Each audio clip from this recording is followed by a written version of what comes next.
ఓం ఇదిగో ఈ మెదళ్ళే ఆయుధాలుగా యుద్ధం అనేటటువంటి ద్యూత క్రీడ వంచనతో ఉండింది కదా. దీన్నే స్పయింగ్ క్రీడ.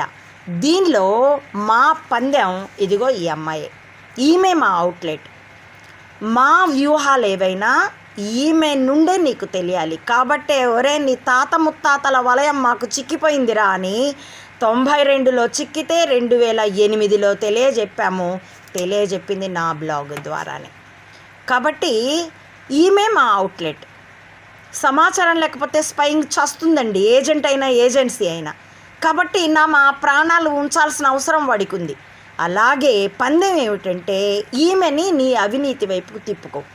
సామధాన భేద దండోపాయాలు ఉపయోగించి ఈమె గనక అవినీతిలో పొరలాడేటట్టు చేసావా, మేము ఓటమి ఒప్పుకుంటాం. పోరాడిందా నిన్ను చావగొడతాం. అది సామాన్యుల చేతే చావగొట్టు.